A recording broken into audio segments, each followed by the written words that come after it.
So hi, I'm Sanjay. I'm going to talk about my project. So my project name is Real-Time Communication for Specially Abled People. So we have four members team. So Sanjay Raj, Rupesh, Ritvin Prasad. So the motto of the project is to convert the sign language into a textual language and a voice language. So in our society, the most of the specially able people feel difficulty to convey the information with the normal people. To overcome this, we build a model that converts the sign language into a textual language, which helps them to easily convey the information. So to build a model, we using the data sets that is provided by the IBM. So which is a thousands of hand gesture images. In these data sets, we are having a train sets and a test sets. Where in each of the sets, it contains nearly nine classes from A to I. So using this training sets, we build that model and we test the model using a testing data sets, and we build model using a CNN algorithm, and we test our model in a Flask web application. So this is a basic intro of my project, of our project. So on the remaining model training part and model testing part will be explained by the team members. And I'm going to be talking about the training part of this project. So the first part is importing the image data generator and loading the dataset. The dataset is imported from the drive, and the datasets are split into two: training dataset and testing dataset. The model has found 15,750 images belonging to 9 classes in the training dataset and 2,250 images belonging to 9 classes the testing dataset. And the class indices in the training dataset is from uh, A to I, total is 9. The model has found that, and to build the model, the libraries such as sequential library, convolution 2D, max pooling 2D, flatten, and dense are imported. And then creating the model, then adding the layers like hidden layers and dense layers. The ReLU activation function and softmax exponential functions are also added in the dense layers. Then finally compiling the model. The model is compiled up to 10 epochs, and the accuracy of the model is found to be about 0.9981. And finally the model is saved. Hi, I'm Rupesh. I'm going to talk about the testing part of the model. Once we define and train our model for several inputs, the model will get enough information about the data. Before testing our model, we need to import several libraries for loading and predicting, where we particularly use NumPy in testing part because NumPy is used to convert the images to tensors with predictions.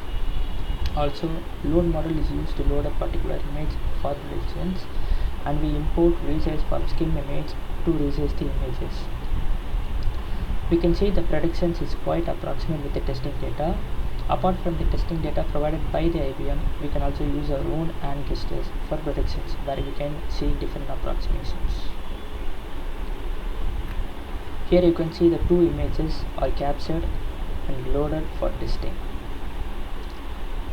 Before testing it, we convert into tensor, and predicting really gives a good accuracy.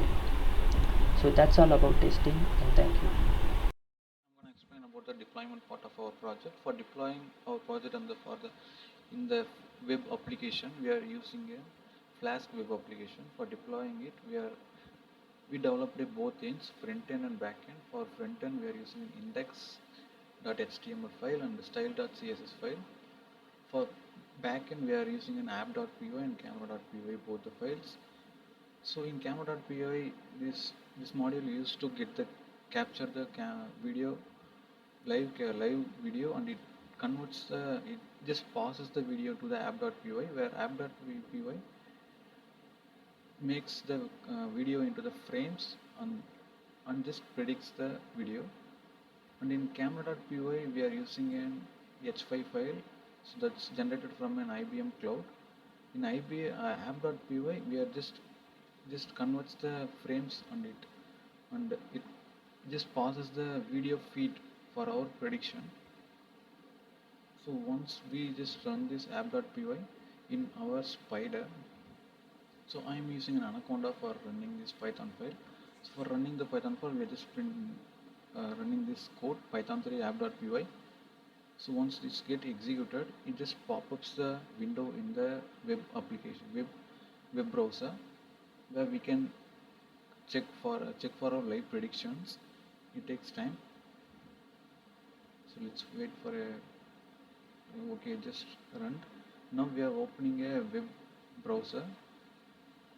So local file, local host.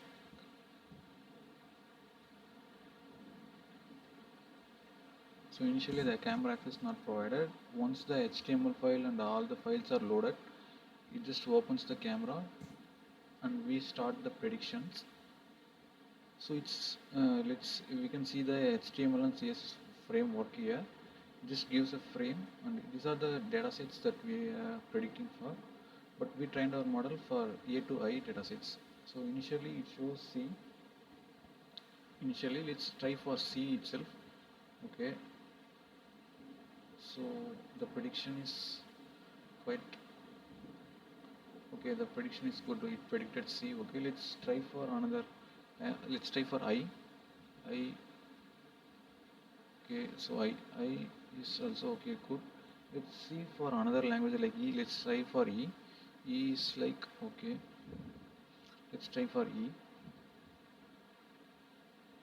E is predicted quite okay, quite good.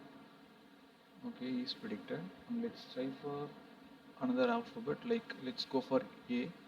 Let's see how it looks like. A is the first one. Okay, let's try the first one.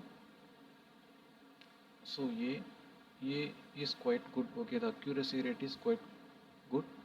So our model predicts nearly 90 to 95% of accuracy with live capture of data or capture of video.